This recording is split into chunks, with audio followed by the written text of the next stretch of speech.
so we can have this. All right. Yeah, so I was asking, for those on the call now, myself for Mercy, do you have any challenges with the Figma? I think it was really, really detailed what Chike did. So do you have any challenges learning Figma or using Figma? So we could just address that before we go into the class proper today.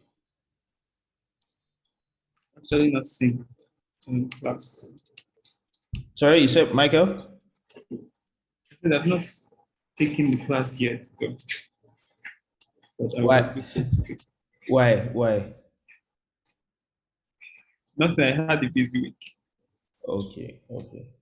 Um, Olive, what's been your experience with Figma so far?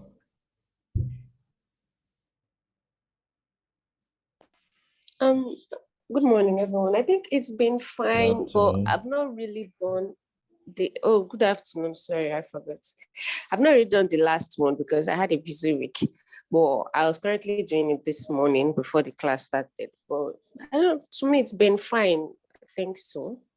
So, which when you say which one, is it the wireframing or the high the fidelity design? I've not really done the high fidelity design. That's the one I was working on this morning before the class started. Okay, okay. So you did the high sorry, the wireframing. All right. Today's class. So please, Figma is a very so Figma. Like I think not too long ago they just announced new features. So they are always constantly adding stuff, right? But the basics usually never really changes. Let me check the chat if there's anything there. Okay. All right, the basic never really changes, and regardless of tool, whether it's Figma today, whether it's Adobe XD, whether it's regardless of the tool that you're using, it always makes sense like to get grounded in the fundamentals, because if Figma is not here in the next 5, 10 years, there will probably be another tool that you can jump into. But yeah, you're not going to wait for 5, 10 years anyway, right? Okay. So let's get started on the class. So today's class will be talking about typography. In these days whereby there's a whole lot of video, audio, images on the web, on mobile apps, and what have you. And the truth of the matter is that text will come to stay, right? Because that's how we have primarily communicated with each other. So I was scrolling on Twitter this morning, and there was a TikTok video that someone posted on Twitter, and just so you can see how important text is regardless of the media that is available now. So someone posted a TikTok video on Twitter, so I was watching the video, then I was going through the comments, then I saw one guy who basically he replied a bot to the video. So what happened was the bot now reposted the video again, but added text to it. So everything that the girl was saying in the video, it was translating. It just goes to show you that. And I'm guessing, so when I went to his page, I didn't really get any feel, but there's a possibility that he was either deaf, so he really couldn't hear what she was saying. That's why he replied with that bot so that it could transcribe the text. You get even on YouTube. YouTube has this thing whereby if you're watching a YouTube video and you see one thing in CC, it means closed captioning. Basically, it is translating the video into text. Our textbooks are in text format, blog posts are in text format. It makes it easy for people to search for things online, and that's why YouTube videos have descriptions in them. So text is very important. It's a very strong component of UI design or UX design. Even though these days we have voice automated UI whereby you can speak something and the translator gives you back a feedback, text is very, very, very important. So today we'll just go over the basics, and probably won't be doing much designing. Chike really covered that, but I'll still encourage everyone to go ahead. If you have not watched the video, and for everyone else joining who has not watched the video, please go ahead and check that out. All right, so let me go ahead and share my screen. Okay, let me see. Sorry, let me share my screen.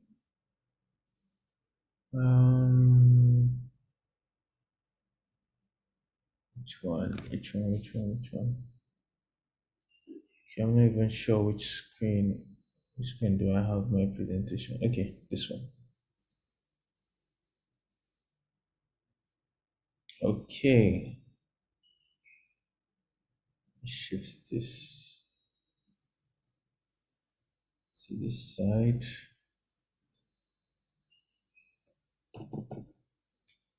Okay. All right. So, and hope everybody can see this blue screen right here now. You can just drop in the chat or just let me know that everyone is seeing my screen.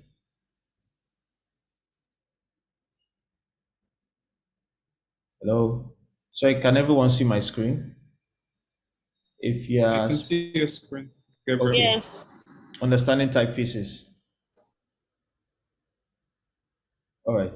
Okay, so basically we'll just be going over typefaces, and if you have any questions um, regarding how to use typefaces, so I'll just talk about a couple of things. I have like let me see. Yes, I have like 4 links that I created over the week that I'll be sharing with you just to get a bit more understanding on how to use typefaces in your designs, and let's just have a conversation about it, right? Okay, so whenever we're talking about typefaces, most people use the term font, right? And I'll probably just give a little bit of demonstration on what's the difference. So a typeface basically the right name to use, even though I use font most times, or most people use font most times, but the correct term is actually typeface. So if you hear things like Helvetica, Times New Roman, Comic Sans, all those are typefaces, right? But a font is the difference between a typeface and a font is that a font is the same style and size of a typeface, in the same size, in the same weight. So I'll show that very fast now. So that's actually the difference between both of them. So think of it like a typeface is the extended family, right, with one surname. Then the font is like the individual person who might be tall or short or fat, whatever the case may be, but is still a member of that family. So I'll just give a quick um, understanding of that now. All right, let me shift this panel to this other side. Okay. All right, Chinel, welcome. Everyone, welcome. All right, so if you can still see, hopefully you can still see my screen. So let me just zoom. Let me just zoom in. All right, so we're inside Figma right now. This is a frame. This is, of course, the UI of Figma. This is a frame. And I just typed this text and kept it here. So this text here, it's Open Sans. That is the typeface that owns this text. So you can change your typefaces here, and you can see it looks way different than the first one. Let me just increase that size a bit. Let me make this 60. All right, so this is the Newman's typeface, right? Let's see if it has many variations. Yes, this is a Newman typeface. It doesn't even have other siblings. So let me go back to Open Sans.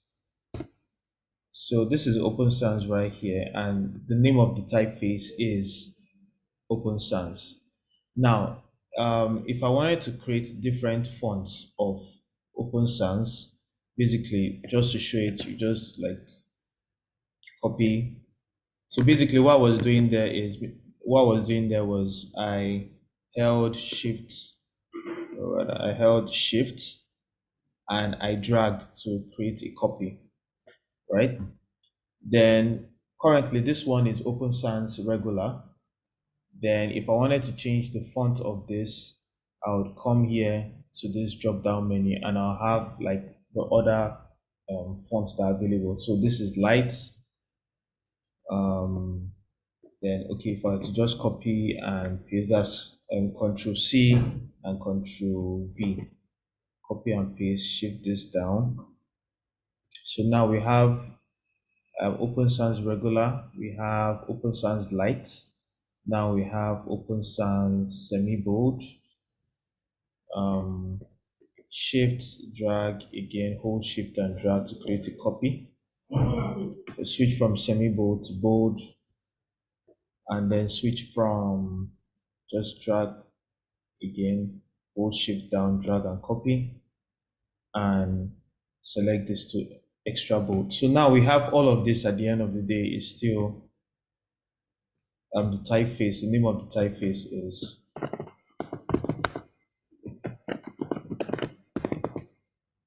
Open Sans, right? So this is the family of this entire, so this is regular, this is light, this is medium, bold, and extra bold. So all these are fonts. So that's basically just the difference between typeface and fonts.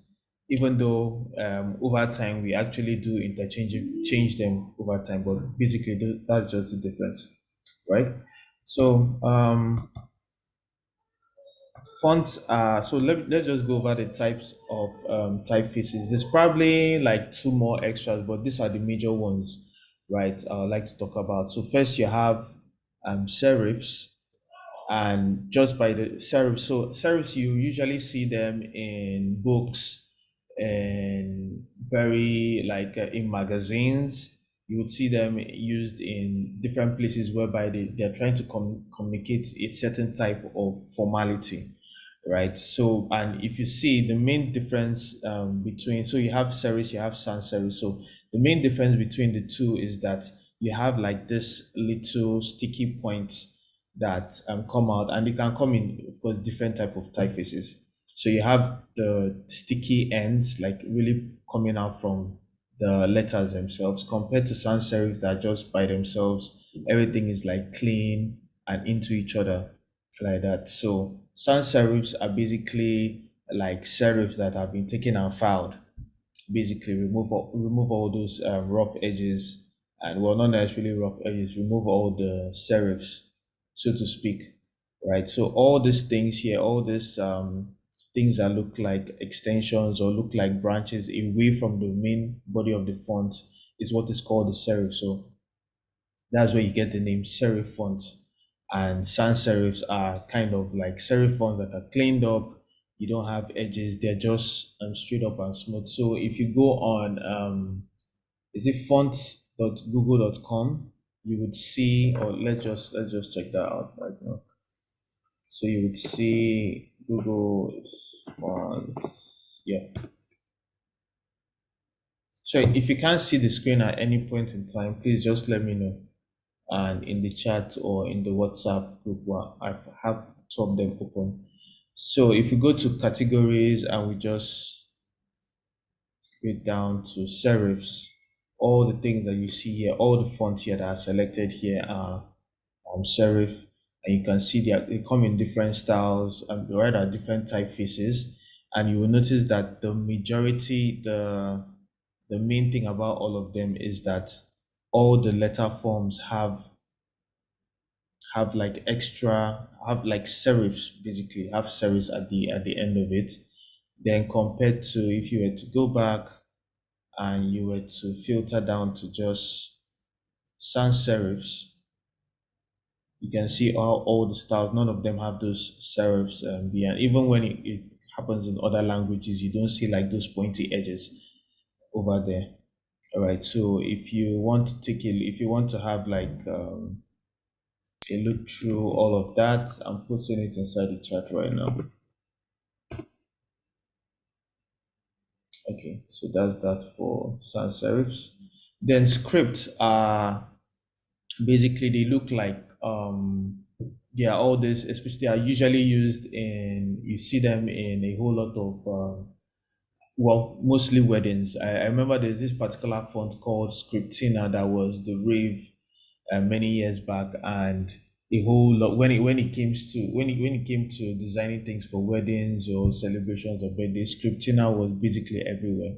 So it has like a kind of like handwritten design. It's different from handwritten fonts, but it has like a kind of handwritten design around it. And if we were to go back to Google Fonts, I should have just kept it open.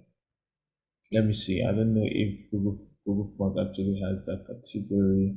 Okay, they don't have the script category, let's say, but let me go to the font and check. So you just have a better idea of what scripts look like. So let's see.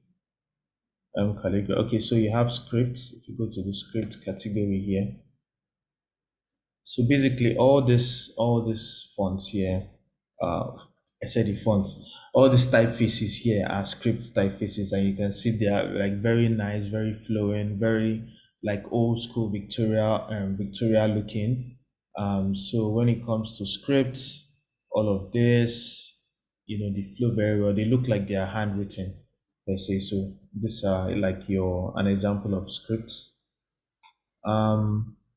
Then monospace are fonts whereby the spacing between each letters just are totally remain the same. If you check, not all fonts have, like for instance, if you look at this font right here, the spacing between this E and this N is different between the spacing between the T and the next T. But when it comes to monospace fonts, the major descriptive part of them is that all the spacing between all the letters of the fonts are stay the same. Then last but not the least, you have handwritten, basically, which are just like they don't conform, they don't really conform to how how most fonts are created, right? So basically most of them are created using someone's handwriting. So they just take someone's handwriting and use it to create the different kind of fonts. You can check, let me see if these guys have good examples of handwritten fonts. So let's see, handwritten. Yes. So this is a good example of, yes, this is a good example of a handwritten font. Right, so if you just look at, that this just looks like something that someone scribbled, and they really look good for certain kinds of occasions, especially when it has to do with, if you are designing things that are for let me say kids, or you just want to give it that natural hand looking feel, you can use handwritten font for that. Okay. Then there's this thing about fonts that are fonts help to convey, certain help. Basically, they help to convey the kind of message they are trying to pass. So when I saw it under the curriculum, I just remember this meme that was trending some years back, and basically it's the same thing that someone is trying to say, but by the time you use different kind of fonts or different kind of font styling, it goes away from being something that could be romantic to being something that maybe was written by a serial killer, for instance. So I will always find you. You can see this font is a sans serif font, or even a handwritten font. It has the love dingbat on it, while this one looks like something that was, written with a knife. Basically, it's exactly the same words, but written in a different way. Almost seems like it just conveys two different things, right? So same thing for the Comic Sans is this particular font that everybody likes to hate, and you automatically know that if you were to write, if you once you just look at the font, you know that you can use this for something to convey something serious. And believe it or not, I've seen resumes and CVs that have been written with Comic Sans. So basically, if you were if maybe say you are looking for some kind of people to defend you in court, and you walked into an office and you saw that this particular Ugochukwu and Sons, for instance, this is the kind of font that they are using as their branding or on their letterhead, just know that you have basically lost the case. Because fonts, even though they convey the same words, the style and the look of them have this power to convey two different meanings, right? So when you're designing your website, when you're designing your web app, you're designing your mobile app, please consider how important it is that you use the right kind of fonts to convey the right kind of message. All right, so yeah, so I mean fonts are I was took pictures of some things, but I just decided to pick a picture from the web. So if you looking at this whole the 5 naira note, you can already pick out the types of fonts that are being used. This signature looks like a script font. Yeah, Charles Oludo's handwriting is actually pretty nice, or it could look like a handwritten font. This is, well, I'll let you to guess what type of font it is, but from today onwards, you can actually pick up anything that is in your room right now and look at the kind of fonts that are used to design it, right? There's different kind of fonts. And if you look at the apps on your mobile phone, you'd probably have a good idea of what kind of font is used in most areas. I'm sure if you just look at like three apps within your phone, you have like a good idea of the kind of fonts that are being used, mostly on apps, on websites. Just check through your phone, go through the web, look through fonts. If some of the fonts, if you like them, take screenshots of them, put them in your Figma, or just save them to your laptop or to your phone, so that it's something that you can look back and reference when you want to design something. So something that I use a lot when I see a website or I see a mobile app that I really like the font, this um is this tool called what font? I think, yeah, I did a, let's see. So yeah, so what font? So if you see, I know you can't, I don't know if you can use it on your phone, but I use it on the web. So basically, it's a Chrome extension that you can, it's a Chrome extension in plugin that you can put on your Chrome browser or on your Brave browser, which is what I use. And basically, if you go to a website, so let's just check a website right now. So if you go to a website and you like the font or the typeface that is being used there, you can actually just hover on the font and see what font is being used. So it's something that I use a lot when maybe I want to design something and I'm having a hard time trying to decide on which typeface to use. So let's open this website, for instance. So when you install it, let me see. This is what font. Yeah, this is it. So just go on Google, just search for what font. Google Web Store, just search on one font. So you can install it. I don't want to remove it from it. So you just click install it. Then you see it's not so clear because my and browser is set to dark mode, but this is it here. It has like an F and a question mark at the right of it. So let's say you're on this website now. You want to know what font is used here, what font is used here, what font is used in the copy of the website. You just click on what font, and if you hover on a font that is being used, you see the name of the font there. And you can even see the style, you can see the size that is being used on that particular section. So right here on the heading, you have GT Walsh in Pro, GT Walsh and Pro. Is that on the text on the button is Public Sans.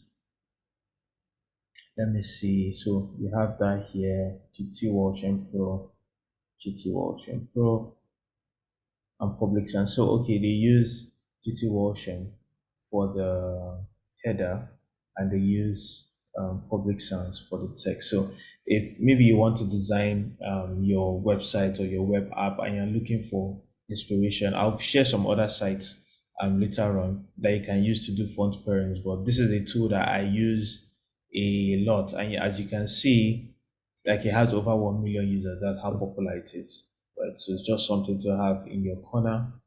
I'm going to post that in the chat right now. So something you'd really like, something you really want to use. Okay. All right. So some things that you need to consider when you want to choose a font for your project.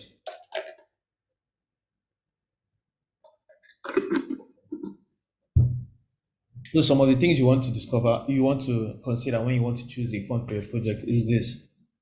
First and foremost, understand your audience. Understand the audience of the people who are meant to use this app. Understand the audience of the people who are meant to use this website.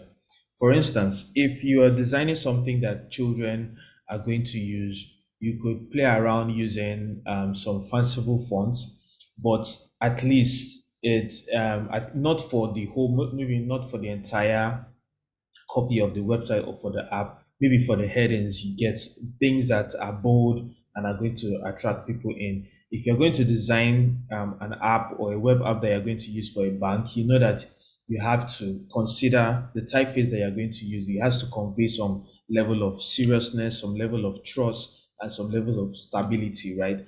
There are millions and thousands, maybe hundreds and thousands of fonts available, but it actually makes sense that when you're doing your research in your research process, or even when you're talking with people, you need to understand that you need to understand the people that you're building or designing for, whether it's for youth, whether it's for elderly people, and things of that nature, right? So you can't just see, again, as a designer, you're not designing for yourself. I think I mentioned it in like one of the first classes that we did. You're not designing for yourself. You're designing for the people that are meant to use this app or are meant to use this website. So it makes sense that you should actually you should actually use a typeface that resonates with those group of people. And so also think about scalability. So for instance, there are some typefaces that may look good on a large size, but by the time you reduce them, it wouldn't look so good. You get. So maybe let's say, for instance, you're building a website and you're using a particular typeface on the web whereby you have like a whole large canvas for you to use. Maybe the canvas size is 100 and 1444 pixels, and by width, and also maybe 700 pixels by height. You have a whole lot of real estate to design something and use maybe a big font, right? But if that font is now going to be, by the time that website scales to, let me say, a width of say 350 pixels, that font, if that font is too busy, it might not look good by the time you reduce, by the time that page is reduced. Same thing your for your mobile app. When you're designing it on Figma, as a designer, when you're designing on Figma, even though you have like a very small screen that you're designing on, you can zoom in, you can zoom out. So most times you wouldn't probably think about how this thing is going to look on an actual device. You get. So it makes sense that you should use um, font styles that look good. Maybe we can actually do a small demo and find some fonts that will definitely be bad by the time you reduce them. So something that a lot of designers do, or something that I believe everyone should do, is that when you create, if especially if you're creating for a website or for a web app, you should actually, if you have a font, maybe you started designing with 20 pixels as the typeface size, or as the font size. Let me use font size, because as the font size you were using 20 pixels. You should also consider how that um, that font is going to look like when it is at 16 pixels. Will it look as good? Will it still look legible? So those are things to consider. But maybe by the time you start submitting your projects, I and Chike will be able to give you feedback on what kind of fonts are probably good for something and what kind of fonts to stay away from.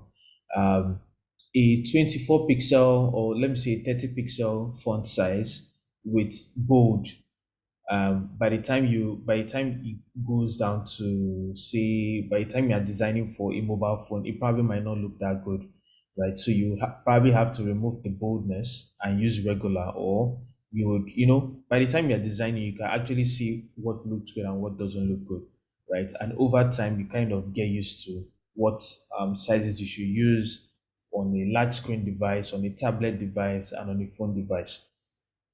Also, the loading time. So each typeface that you put as a so first off, please, as much as possible, if it's possible, just use only two or a maximum of three typefaces on your project. Sometimes I see, maybe I'm called in to clean up something, or I'm handed over a Figma, or what's it called now, a Figma sketch, or a Adobe XD file, and I'm told to now convert it into a website. And I'm seeing that this guy has probably used like four different types of fonts.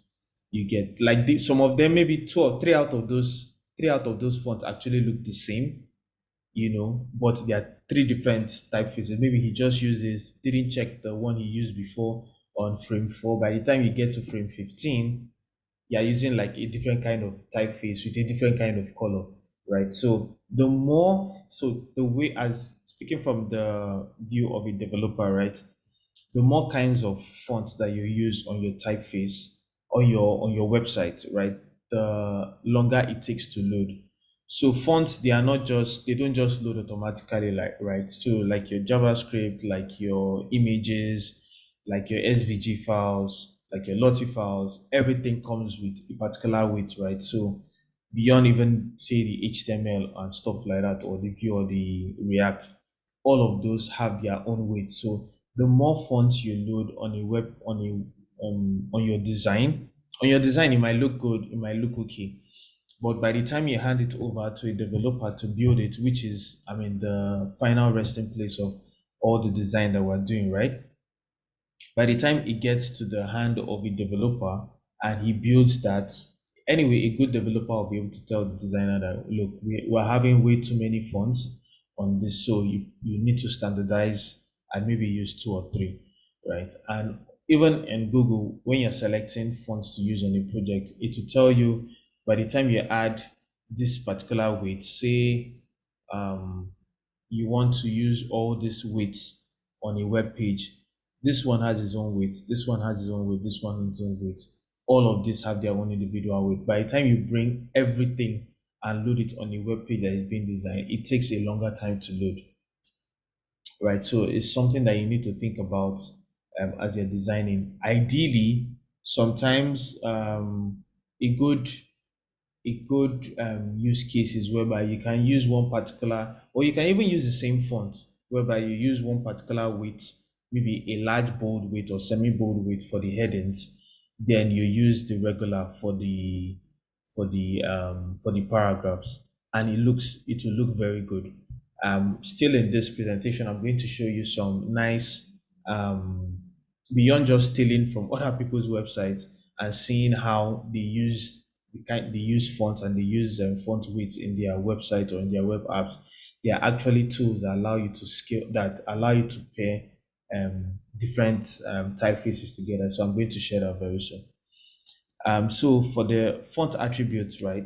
There are certain fonts that are only available as a designer. There are certain fonts that are only available for you to use on your computer, but some of those fonts might not be available to use on the web. So speaking from the point of a web developer now, so you might have a particular font that is available for you to use on your computer, and you go ahead to now you make a very nice design and use it and put it on your Figma. But by the time it's time to develop it, the developer can't find that font to use to render it on the web, right? So you now have to scale back to using your system fonts like maybe say Bandana, Tahoma, like that. You get, so it's important that whatever, especially when you're doing for web project and even mobile projects, make sure that whatever font that the font that you're using has a web version or has a version that can work on the web. So you can look up the different kind of fonts. You can look up the different kind of font formats that are available. It's just like how there are some video formats that don't work on your media player except to use VLC, for instance. So as much as you design, make sure that when you use Google Fonts, you're pretty much safe. There are also, you can check some other font foundries and get nice fonts that have the web versions as well and that can work on the web.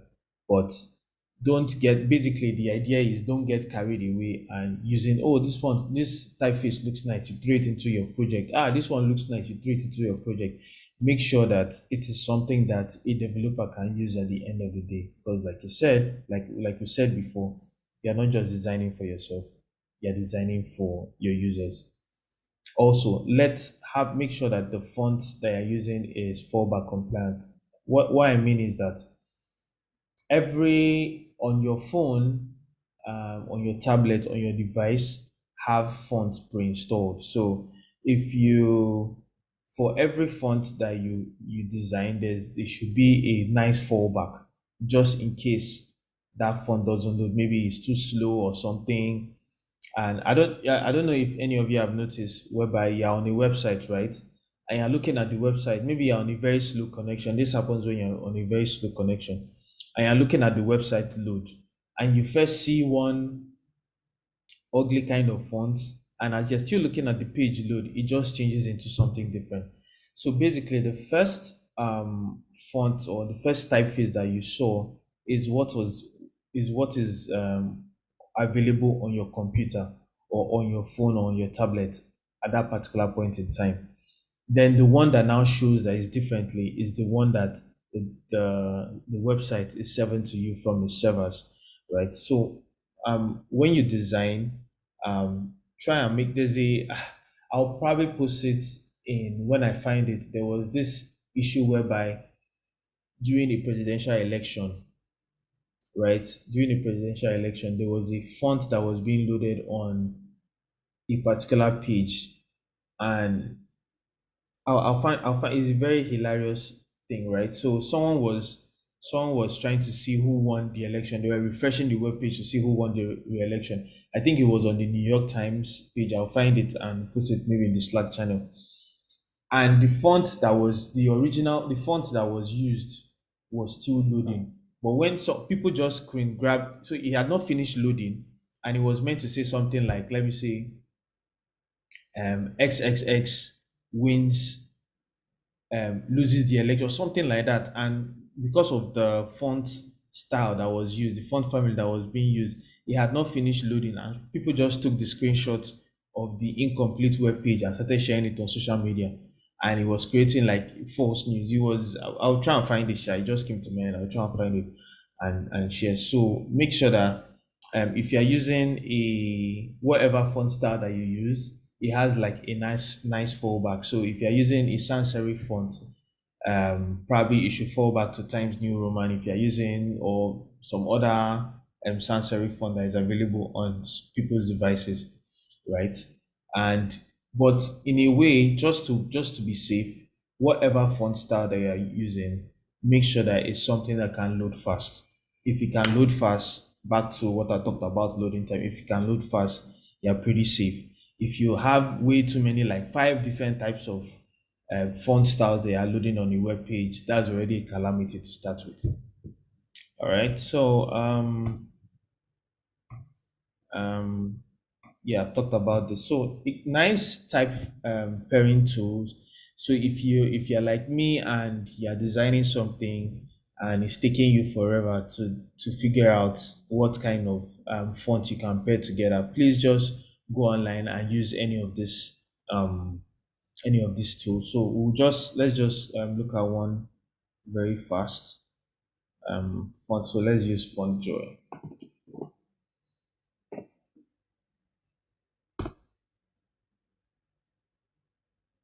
All right. So Font Joy allows you to. Let me see if I can. Okay. Yes. This is fine. Let me increase this. All right. So Font Joy allows you to use font pairing and combinations, and all of these fonts, I believe, are all available for free to use on Google, from Google. If I say Google Play Store, on the Google Fonts website, right? So you can just take different ways that I use to get ideas for what kind of font to use is either maybe there's a I've saved a particular link to my Mind account or to my Pinterest account. What other tool can you use? Yeah, there are different tools that you can use to save that can save website, like to book, or just in my bookmarks, right? Then when I want to design a project, I just fire up that website. I use this to what font, and go through there and check what's the name of this font, what's the name of this font, right? Or you can just use a tool like Font Joy, and it will give you different pairings. So if you randomize it, it will go ahead and find, so this is like three. You can see here in these examples, is three typefaces. You don't need to use all three. You can just use like two. You can use, so this is the copy. This is the one for the paragraph that you use. This is the one for the heading. This is the one for a semi-heading, right? So you can just go ahead, generate. And I think this tool allows you to see, there's one of them, I don't know if it's here, that allows you to see famous websites and the tools that they use on those famous websites, right? So let's just check out fontpair.co. Yes.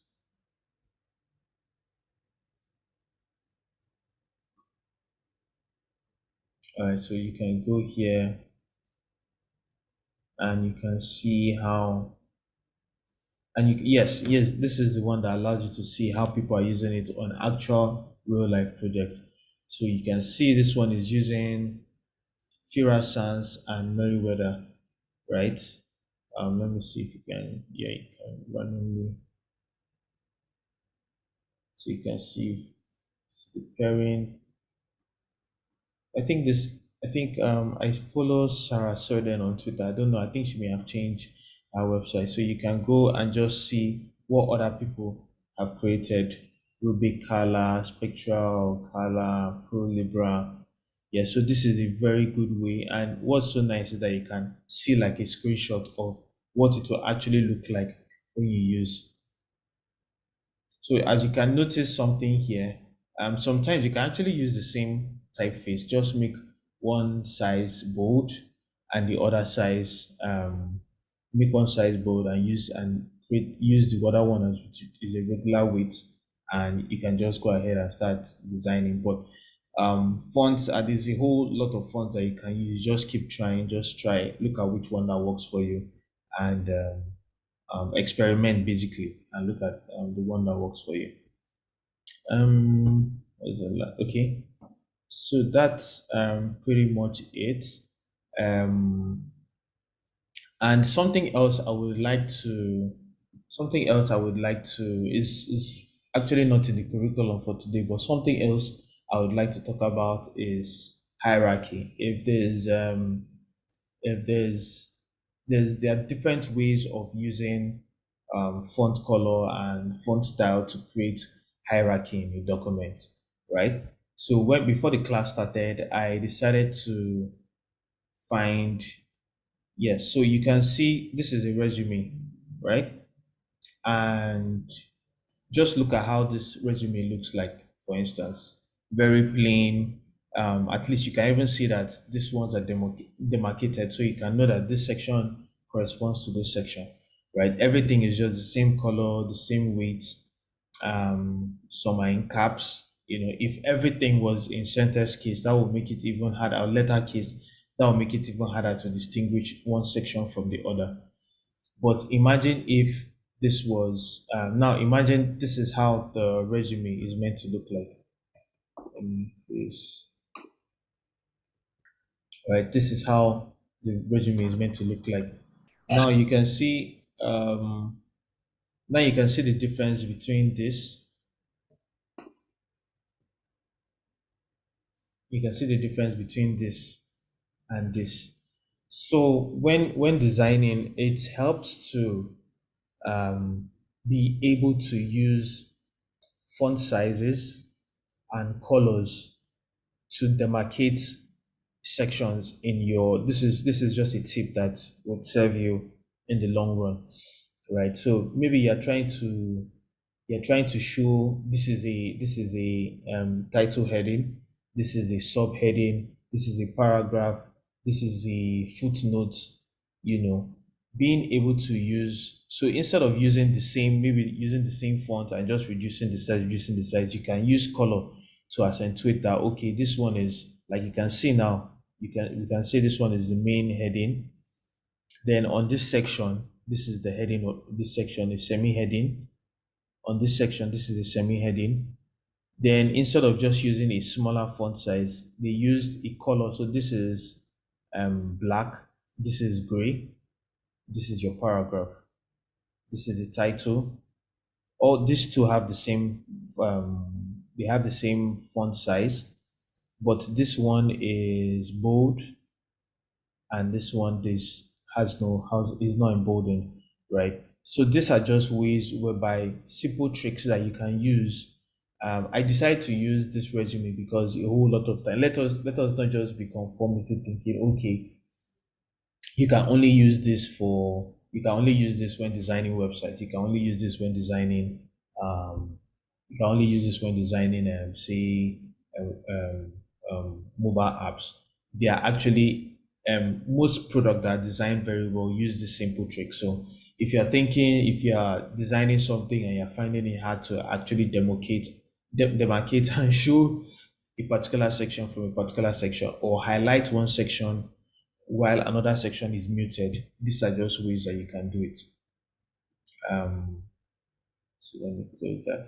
So let me use a real website so we can just have an idea of um, how this is being used in real life project. So you can see here, first you have, of course, the logo, then you have the title, or rather you have the title, then you have the person that wrote it, then you have, this one is grayed out a bit, you know, and so basically once you see this page, this section here, first off, this section here is like 2/3. Let's say this site was divided into three. This section is like two times this one here, just roughly speaking, right? Roughly speaking. So by the nature of how this is designed, your face just comes first to this section because it is bigger. It has a larger width compared to this size here. And if you notice, the size of this text here is bigger than the one here, right? So by the way this page was designed, the designer wants you to focus on the left hand side before you look at the right hand side, right? Just simple tricks. Then if we were to go into all these ones are favorites. Okay, yeah, let's read this.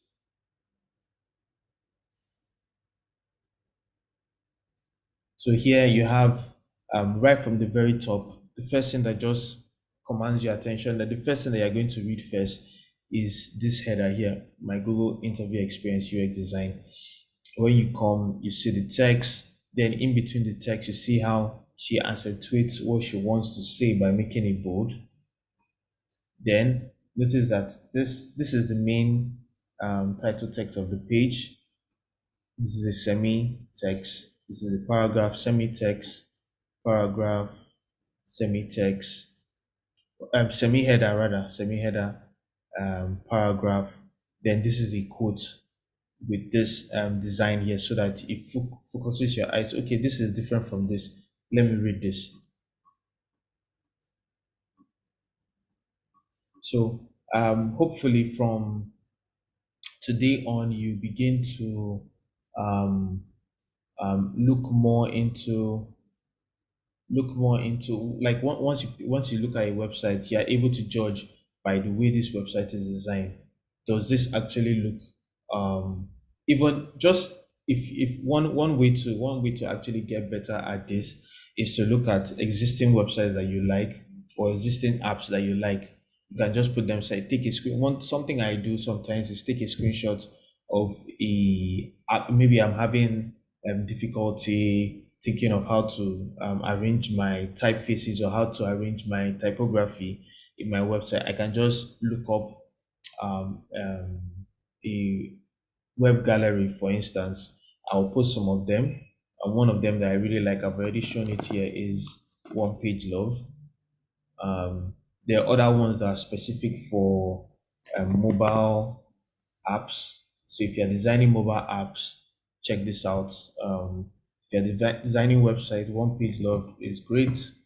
So when you're working on your project, One Page Love, patterns is a good one. Oh, well, patterns is no more free. Let me see. Mobbing. Yes. I hope mobbing is still free. Yes. So mobbing is another good one. So depending on what your project is, if it is a mobile app, if it is a web app, these are good. Then there's this I've forgotten. I'll find it and put it in the WhatsApp group or on the Slack channel. So if you're designing if you're designing a mobile app and you're looking for inspiration, especially when it comes to typography, mobbing, and I think I've pasted. Okay, let me paste it here. Mobbing is a good place to check. Um, so basically, they've take so these are a whole lot of people that have done like these apps, for instance. Some of them are companies that have done a whole lot of research and have iterated and iterated on the app. So you can take theirs and use it as a benchmark for how you want to design yours. So instead of thinking, how do I start? How do I go from what kind of typeface should I use? What color should I use? Just come take this as inspiration, copy them, paste it inside your Figma file. You can have a page on your Figma file, like say something like this now. Um, you can have your main page. You can have another page where you just save your inspiration and you just keep it there to use based on the app or the website that you're building. You can just have that there so that you can reference it. Um, so there is mobbing, there is patterns. Patterns used to be free, but well, I guess not anymore. There's One Page Love. Um, sorry, can someone mute? Okay, I think. Yeah, so these are some very nice websites that I use from time to time when I'm stuck and I can't move forward in the things I'm designing. All right. Um, let's see. Then, last but not the least, I would like to talk about accessibility. So these days, if someone were to design something like this, let me just do a quick one. Or let me just maybe still in a workshop. Accessibility is very important. Um, nope. So select my frame and let me select a screen size here. Let me use Surface Book. All right, and let's make this black. So come to fill, change this to, or let's use red. Let's use this bright red, for instance. Then come here, say, um,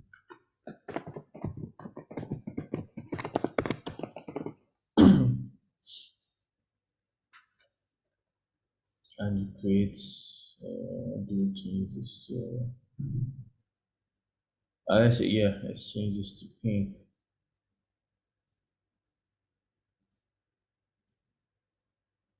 Um, let's change this to pink. How many people can agree with me that this is already hurtful to the eyes, right? This is already hurtful to the eyes, So, when designing, also consider how you use your colors and how accessible it is. If someone were to visit, let me see, if you're designing something whereby you need people to grasp that information as quick as possible, let me say it's a medical app or a medical website, you know that you have to make your text legible, not just in terms of size, but also in terms of color, and consider the background color as well. These are things you need to consider. Same thing as making, say, you came here now and you made this a yellow, and this looks very nice, but you now came here and changed the text to white.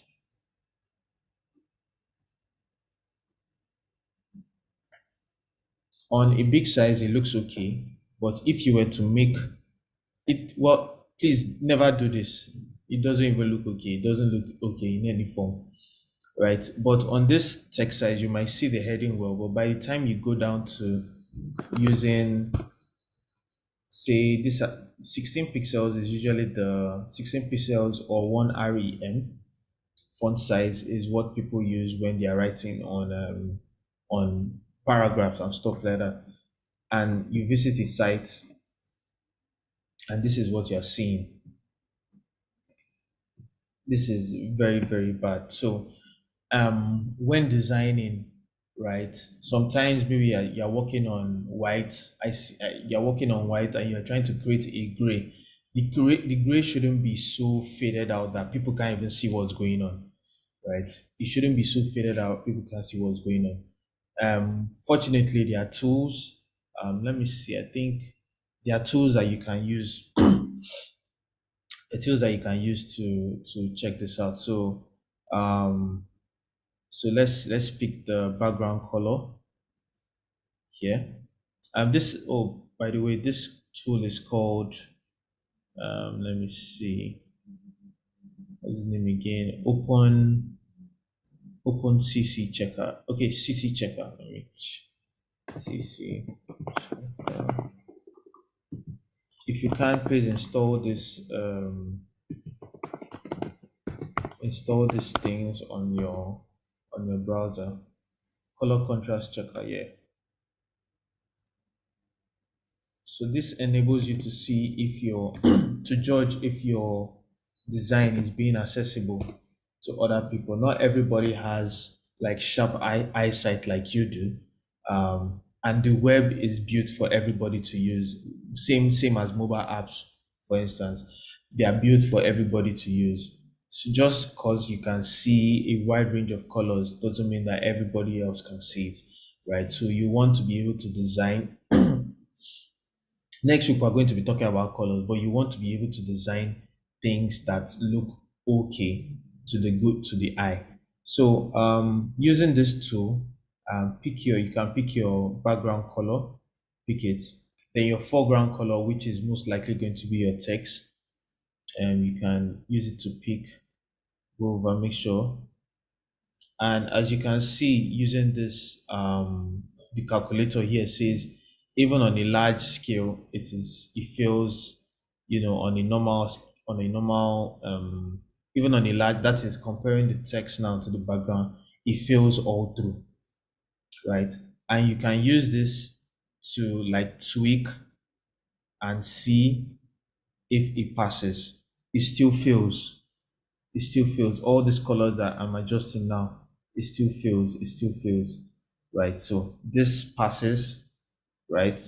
And basically, it's just something that when you design, use it to check. Even if you are doing it on a black and white, say, even if you're just doing black and white, it helps um to check. So let me close this, for instance.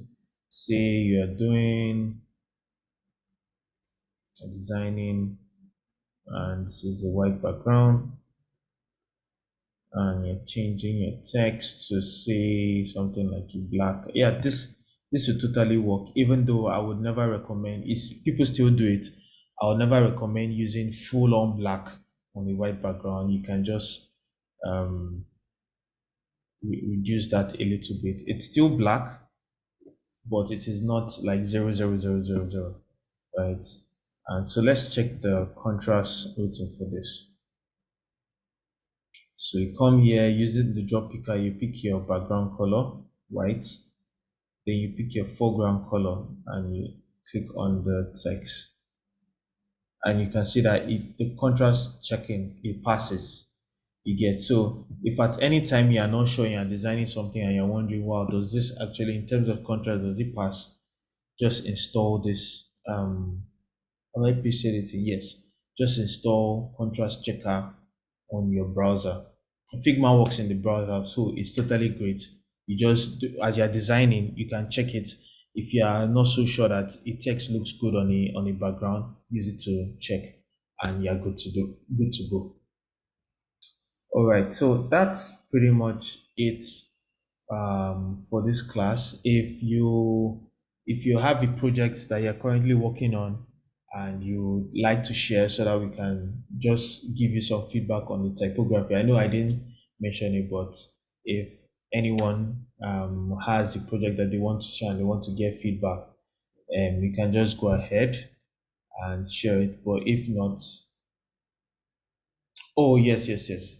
Yeah, so Michael just reminded me I didn't talk about line height and kerning, right? So line height is, say, let me find a paragraph. I don't know if I have, okay, let me use Lorem Ipsum.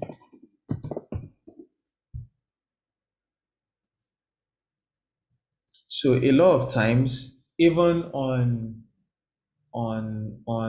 this is something that is, so if I'm writing a long text even on WhatsApp, I try to break my text just so that people can see. But let's talk about this here. I don't know, I'm not so sure if Figma has kerning settings, but let's talk about the line height. Okay, so we have all this text here. Let me bring this down to say 28. Oops, so small. Let's say 36, right? And as it is like this, it's already, let's extend this. It looks like sardines inside a Titus tin. Change this to regular, yes. And yeah, I see this a lot to this date on websites where you have a whole lot of text, or maybe on a resume or an official document, you have a whole lot of text and everything is just crammed together like this. Everything is just crammed together. If you're building, you're designing something and it seems as if your text has like 20, it feels like 20 people inside the lift, is Figma and every other desktop, not desktop publisher, and every other design tool, most good design tools, whether it's from Photoshop to Illustrator, Figma, Sketch, Adobe XD, and what have you, they have a setting that allows you to check to increase the line height between two forms of text. So right here is already set at 110%. So to increase this, you can actually just put in the figures yourself, like 120, sorry, 120, and it will increase the height. So I think on what's it called on I think the same term is used in Microsoft Word, right? So with this, okay, this is a unitless form of 120. If this was 120%, it will be way different. So you can use percentage, or you can just use a unitless um, number, like say 1.5, or okay, 1.5% or 1.5 without the percentage. Well, still bad. Let's do 30. So you can adjust this, right? And what you'll be doing is that you are increasing the line height between this element, between this text here and the one underneath it. So a good way to show this visually is let me use line.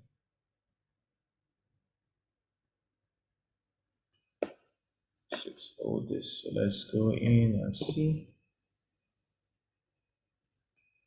So the line height between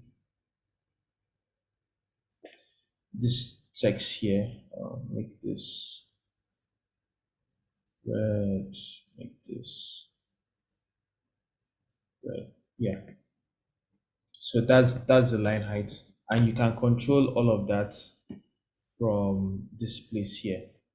So basically, you increase the line height, and um, it makes for your text to look like it makes it readable. Basically, too often we cram the I don't know, the eyes are not so used to seeing so much information.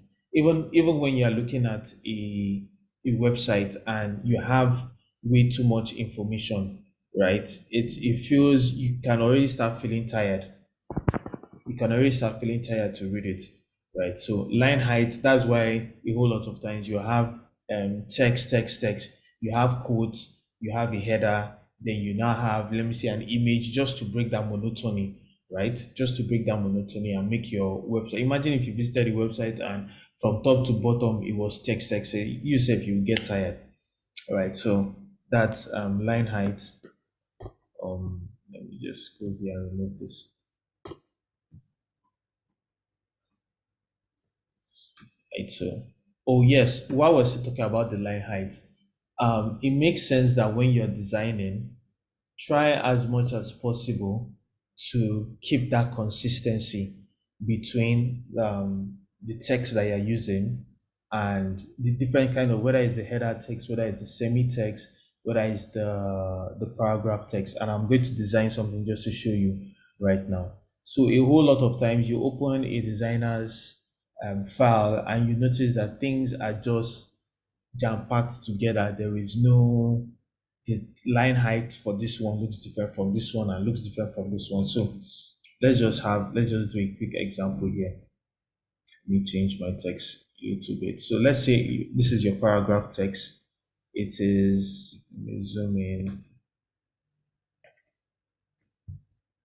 Let's use a real life example whereby your paragraph text is actually 18 pixels or 16 pixels. Let's just use 18 so we can show here.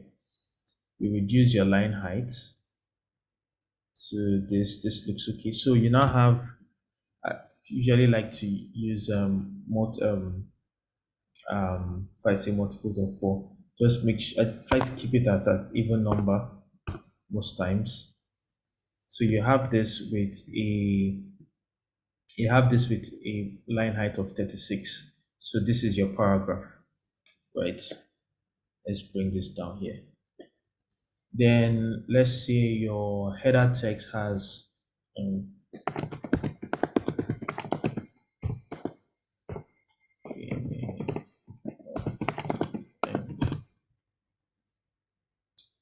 so this is your header text. We'll give this still open sans. We'll make it bold, and we'll give it a let me see, 18. Let's give it 36, for instance. All right, so let's give this 36. Then you would have, sometimes you have a semi-text that just explains.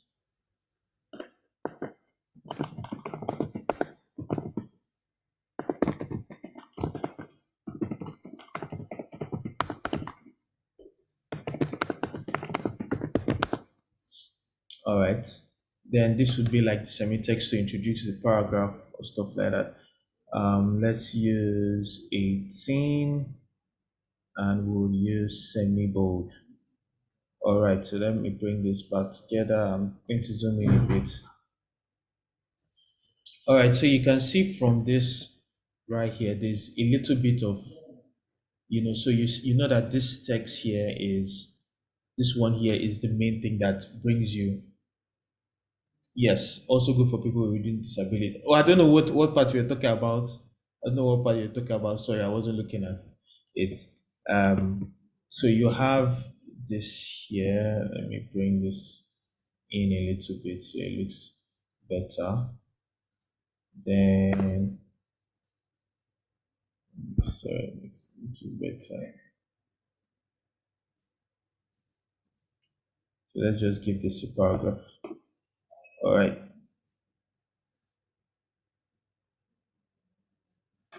So here we see this is Open Sans bold with a line height of 36. You know what? Let me actually make this 2 lines so we can see if it actually looks good when the text wraps.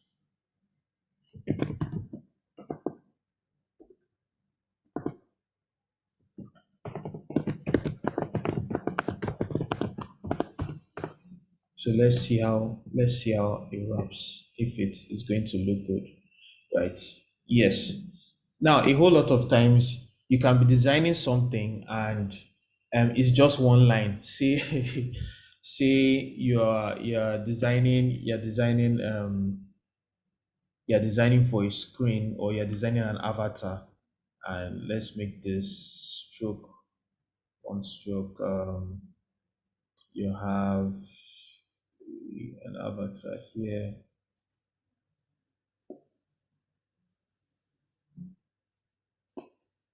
Have an avatar. Okay, let me make everything left aligned, and um,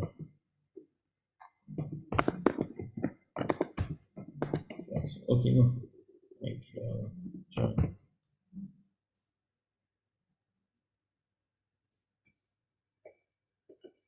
Yes. Okay, check. Make this semi-bold, reduce the font size to this.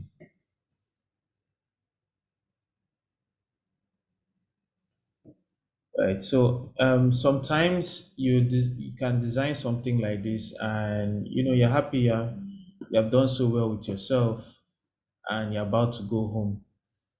This is not directly okay, you're about to go home, but you forget that sometimes people might have like 3 names or way longer names, and you haven't considered how the text is going to wrap to the other line. So let me say this guy happened to be, let me use, okay. So you just do this and you're gone, right? But by the time it goes into real life production, the developer has to make a name, or has to build a field that is longer than just a short name like this. And you now have stuff like, mm,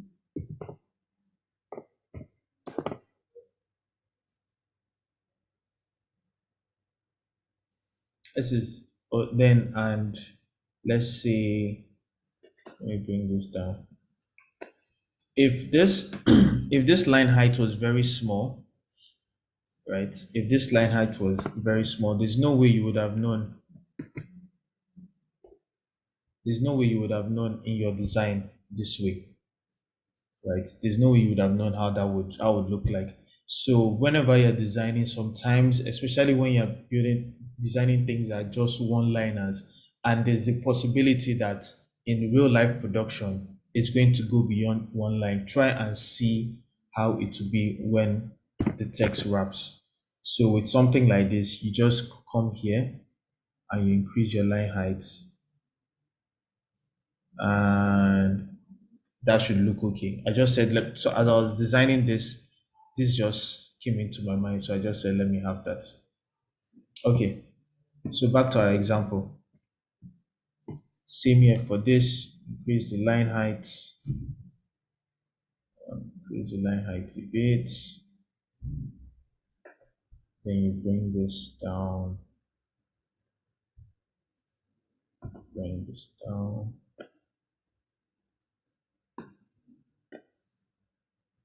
Yes. So as this looks okay like this, however, what would usually happen is by the time you start building a whole lot of pages, some things might fall out of place whereby this one that had a line height of 36, you copy your page, your text, you put it somewhere else, and you're trying to adjust, you now have this. Then you're designing, you have gotten to page 14, your paragraph text now goes here and looks like this. You change the line height, you know. So by the time you look at if by the time you look at this, you might not necessarily think anything is wrong if you look at things this way. But as a developer, by the time a developer goes into your file and they start clicking, see this one, and let me say they started designing this one with a line height of 36, this section 32, this section 40.5, it starts being very messy. Everything starts just being very messy. So they are um, different tools have different ways whereby you can standardize this. On Figma, and this is a typography class, but I would like everyone after the class to go and check out how to design in Figma using components, right? So you would create, so something like if I know that I'm going to have repeated sections of using the same element, it could be a button, it could be text, and I want all of them to have the same style, and the same features all round through, so that if for any reason I decide to change this from, say, a bold to an extra bold, it's going to cascade throughout the entire project. What you could do is use components. Components are very, very, very helpful in Figma. So let me say I have this as my header text. I could create a component from this. So let's just make everything. So let me reduce this and make it a line height of 40. My semi header, let me make it a line height of 36. And this one is 36 as well. So let's remove this. Right. If I know I'm going to be using this throughout my project, what I could do is make this into a component. So you click here, then you click on this plus button over here to create a style. So basically, it's going to create a style of what you have selected here, all the settings you have made for this text. So you create a style and you can call it section title.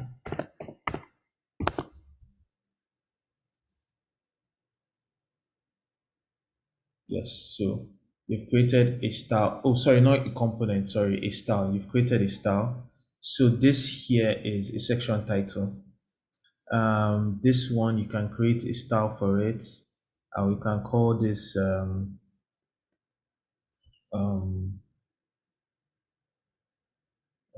semi section title, create style. Then for this one, you can come here, create a style and call it paragraph text. Then you create that. So anytime you're creating a different project, you can no anytime you're creating you're using the same kind of text, the same kind of styling, and you want it to be consistent throughout. Even if you, for instance, you change your let me see, just type in something and you're using a different font now, for instance. Let's see. Let me zoom in.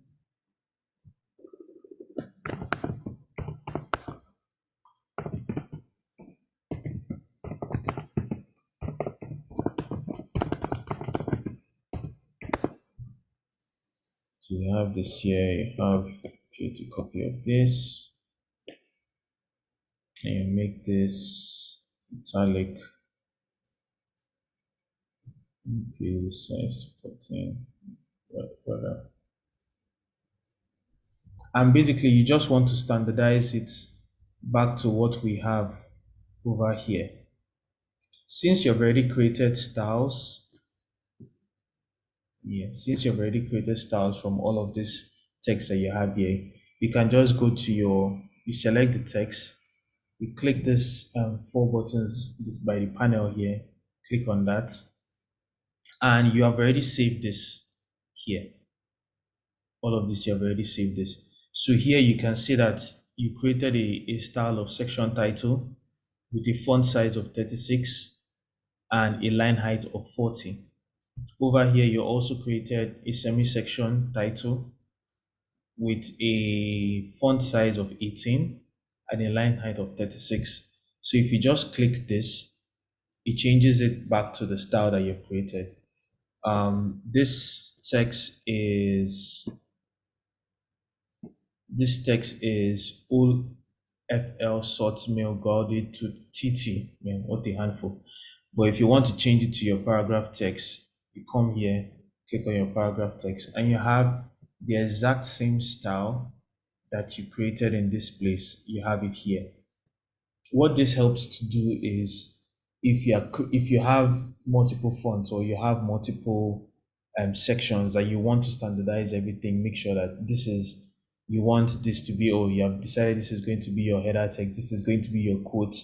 You just save this instead of copying and pasting or duplicating. Not saying duplicating is a bad thing, not saying copying and pasting is a bad thing, but say you created your first screen and you're duplicating your artboard, and instead of like going to tweak and rearrange and make mistakes all over, you can just create your styles, especially your typography styles. You can just create them and save them over here. If for any time you created something and you say, oh, you want to change this, you can break it, you can break that, detach the style, and decide to check something else. Extra bold, black. So as you can see, this is a different font. So we just copy that same instance. We just copy that style. And let me say you don't want to use that style anymore. You can just come here, break the style, and go ahead and choose what works for you. All right, so that's that. Oh, before we go, kerning, I believe. Oh, this is letter spacing. Um, I'm not sure if that's the same thing with, or if Figma has, okay, you can actually do kerning, but I've never really used them that much. Same one for letter spacing. You don't want to overdo this anyway. A developer can change this in CSS, but you don't want to overdo this. But in case maybe you were designing something and or you inherited a file and you see something like this, you can just come here and increase the letter spacing so that it's not so jumbled up. Same thing with letter height. So line height has to do with the vertical spacing between letters and sentences. While let me use the original name if I can say something else now. While the letter spacing has to do with the spacing between individual letters in your word or in your sentence. So basically, this is just how it works. Again, you don't want to overdo this. They exist so that you can tweak your designs, but you don't want to overdo this. Okay, let me bring this back to one sentence. See how it looks. All right, so please, like I've always said, if all you do is just come to the classes, and this is also for people that will be watching the replay of this on YouTube. If you just come to the classes and listen to what we see and you don't practice it, Figma It's a free tool, just go to figma.com, sign up, use it. You can create as many files as you want, you can create as many pages as you want, and just keep on trying things. Your very first designs are going to look like crap, but just keep on at it. That's how everybody learns. Go to sites, take a screenshot of them, try to rebuild it, look at the font styles that they use, look at the I'm going to post some. I said I was going to post some links here. I probably might just post them inside the WhatsApp chat or in the Slack chat. So please don't feel bad that, oh, what you created doesn't look nice. Just keep on going at it. Look at what other companies have done. Look at what other designers have done, and use some of these tools that I showed you. Whether it's a color contrast tool, whether it's what font what font extension, use that, find out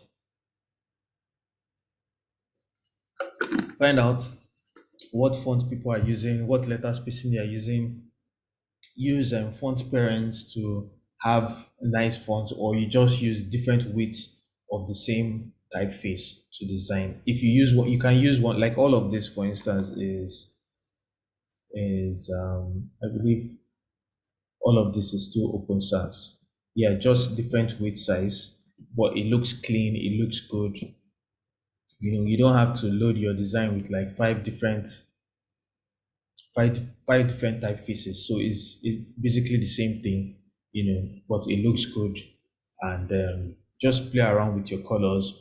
Go to Dribble, look at what people design, but at least make sure that the contrast is good, because not everything that looks really nice in the eye is good when you're about to go into production. So that's why designers and developers usually have issues whereby the designer makes design something that is very good, but in practicality, it doesn't really work well, or it's going to take a whole ton of time to create. You get so as something to have at the back of your mind. So, are there any questions, or um, yeah, are there any questions that people would like to ask before we end the class?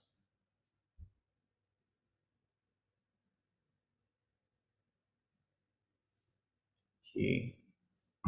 So the assign. Oh, okay. Let me check what was the assignment. Okay, I'm going to check the curriculum. I think the assignment for today is you should share the font styles. I believe those are the font styles, the typefaces. Again, the typefaces that you're going to use for your project. So some of you have already started designing. So I believe I'm going to post it in the Google Classroom.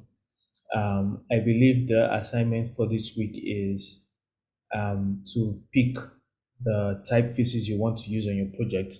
Pick the typefaces that you want to use on your project, and just tell us why you picked them.